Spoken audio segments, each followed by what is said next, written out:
Okay, so in this video we're going to look at cervical spine range of motion, active range. So Glenn, what would we do with our active range of cervical spine? What I like to start off with is just their normal sitting posture. So you're starting your assessment already, so seeing how they're sitting. Sometimes you'll see them kind of flex forwards, which is the normal kind of position that we see a lot of people sitting in now.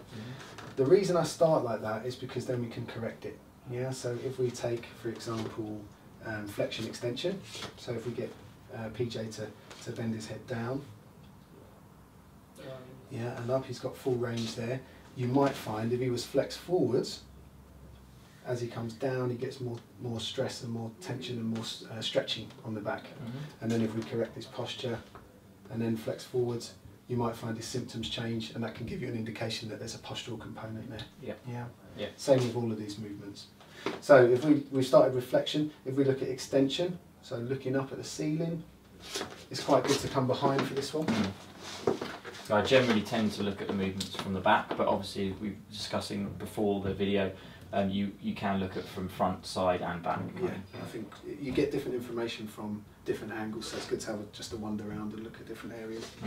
And then if we take lateral flexion, so take your ear towards your shoulder to the left. And here, this is definitely one to look at from the back, because you can have a look at the alignment of the spine, and to the right. Okay, and then we'll look at rotation, so turn into the left, and then turn into the right.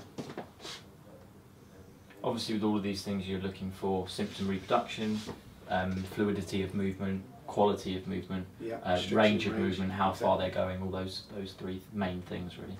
Assuming that those movements are pain-free, we would then look at overpressures. So if we go through that now. If we start with flexion, so taking your head down, your chin down towards your chest, we can come into this position, hands as support on the back, and then just add a little bit of overpressure through here. So you're kind of around that cervicothoracic junction essentially with that hand. Just giving a bit of stability below as we give a little bit of overpressure above. You can add a little bit of compression through that forearm as well. Okay, cool.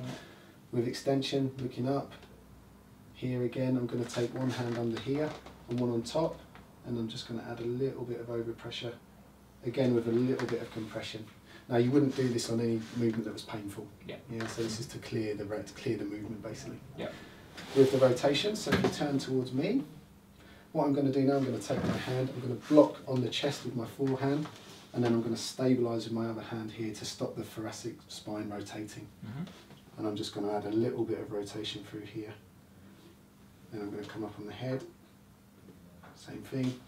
Around the other side, same thing. Yep. And then with lateral flexion, if you take your ear towards your right shoulder, general overpressure here would be coming into this position again. I'm using this pressure of my hand on the forearm, stabilising the opposite shoulder, and just bringing through, adding a little bit of compression as well. Again, we do this on pain-free movements. If there was some pain with any of these movements, you can add a little bit of guidance at this point for lateral flexion that's not overpressure, but being a little bit more specific as to whether you think the pain's coming from the upper, mid or lower cervical spine. So with my fingers here, I can add a little bit of pressure into the upper cervical and get him to laterally flex over there. So you're essentially hinging, getting him to hinge over your fingers at different areas of the spine, and then again looking at fluidity of movement, looking at whether there's any difference between those three areas, so that you could maybe say it was more upper, middle, lower. Just a quick test before you maybe go into more of your passive testing. Yeah, obviously you're going to more depth, but it's just guiding your hypothesis. So does it make it less? Is there less movement with that? Is there more pain? Does it feel better? Sometimes you're increasing a bit of a lateral glide, and it can actually feel better when you do that. There's more of a stiffness in the joint. If it's more of a closing down problem, you're emphasising it might increase the symptoms. So irritability you'd watch there as well. Perfect. On the subject of differentiation as well, let's take that lateral flexion again. A couple of things you might want to think about doing just quickly as you're assessing. If you take your head here, say you're getting some pain in the right hand side of the neck, you might want to try and offload some other structures and see if that can change things. So if I come over here, I'm going to just take PJ's arm, just let me take the weight of that, let it go completely loose, relax all those muscles, good. And then take your head over to the left and back to the middle. Now if that stayed exactly the same and didn't change the symptoms at all, you'd think it's more likely to be an arthrogenic problem in the neck, in the cervical spine. If the symptoms reduced, then you think there could be some contribution at least there from the soft tissues or the neural structures there, on the right. Yeah, that's good. What you can also do if it's not very irritable is take him into that painful movement.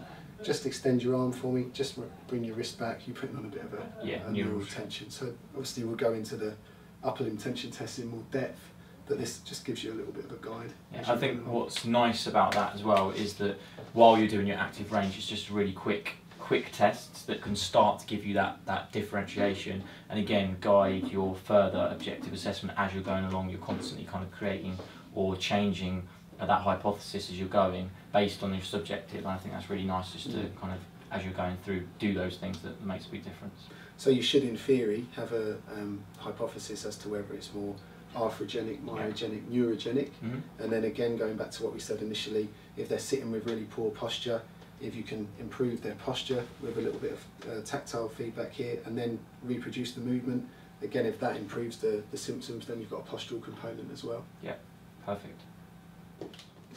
So the other thing we wanted to quickly go through is, so what would we do, Glenn, with someone if you're in the clinic and they are not that irritable, you've looked at all the active range and you're not really finding much, is there a way we can search a little bit more for that pain or discomfort?